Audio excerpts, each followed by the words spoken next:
Para po sa ating pambungad o welcome remarks, tawagin na natin, daghang salamat kay niadto pa siya diri sa Manila para sa inyong tanan, Davao City Mayor and PDP Laban National Executive Vice President, Sebastian Z. Duterte! Ang ating kinikilalang si Baste.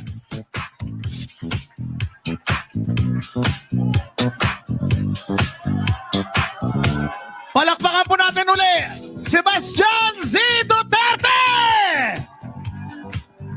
Nakikiusap po ako sa mga tao dito, please upo lang po, upo.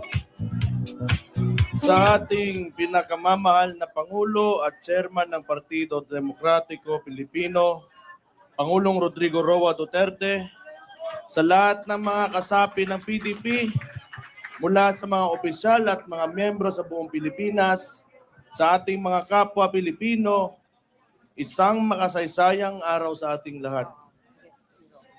Taos puso akong nagpapasalamat sa bawat isa sa inyo sa patuloy na pagtitiwala sa Partido Demokratiko Pilipino at sa mga advokasya na ating ipinaglalaban. Isang malaking karangalan na makasama kayo sa hadikain ng maiangat ang ating bansa at ang buhay bawat Pilipino. Ang PDP ay maninindigan hindi lamang para sa atin nandirito ngayon, kundi para sa bawat Pilipino na siyang tunay na lakas at pundasyon ng ating partido. Higit 4 na dekada ang nakaraan na buo at nanindigan ng PDP laban upang tutulan ang mapang-abusong rehimeng Ferdinand Marcos Sr. Ngayon, ang buhay at kinabukasan ng mga Pilipino ay nalalagay na naman sa alanganin. Habang nagsusumikap tayong humakbang patungo sa isang maunlad na bukas, ay pilit naman tayong hinihila pabalik ng administrasyong ni Ferdinand Marcos Jr. sa isang mapang-abuso at mapagmalabis na pamahalaan. Minsan na nating naipakita at napatunayan na kaya nating ayusin ang sistema ng ating pamahalaan sa pamumuno ni Pangulong Rodrigo Duterte. Pinatunayan natin na kaya nating magsilbi sa bayan na may disiplina sa sarili, walang kalabisan at walang pang-aabuso lalo na sa pera ng taong bayan.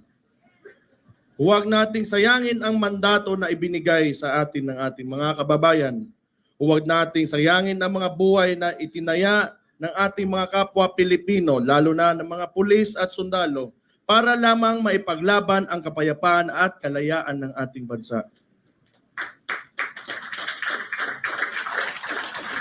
Bilang mga lingkod bayan, tungkulin nating ibigay sa mga Pilipino ang buhay na masagana, bansang mapayapa, at lahing maipagmamalaki sa buong mundo.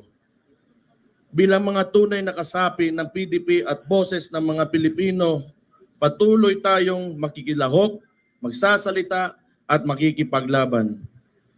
Mga kapatid, nagsisimula pa lamang tayo. Mahirap at mapanganib man ang landas na ating tatahakin, hindi ito mapapawi ang nagliliyab nating mga damdamin para sa isang mapayapa at maunlad na bansa. Hindi tayo uurong, patuloy tayong hahakbang para sa karangalan ng mga Pilipino at ng buong Pilipinas. Walang makakapigil sa atin kapag tayo ay magkakaisa at buong pusong mag-aalay ng ating buhay para sa kinabukasan ng ating pinakamamahal na bayan. Ipaglaban natin ang kinabukasan ng mga kabataan. Ipaglaban natin ang kapayapaan. Ipaglaban natin ang malinis, tapat at makatao na pamahalaan. Ipaglaban natin ang ating bayan. Mabuhay ang PDP! Mabuhay! Mabuhay ang Pilipinas! Mabuhay! Mabuhay ang Pilipino! Mabuhay! Maraming salamat sa inyo lahat. Mabuhay si Baste! Mabuhay kay Mayor Baste Duterte! Hindi mo lang mahal ang Pilipinas, ang gwapo-gwapo mo pa. Di ba, girl? Mahal ka namin. Mahal ka namin. Wow. Oh, di ba? May pinagmanahan kasi. Siyempre. Siyempre. Mana sa daddy, hindi ba? at mapagmalabis na pamahalaan.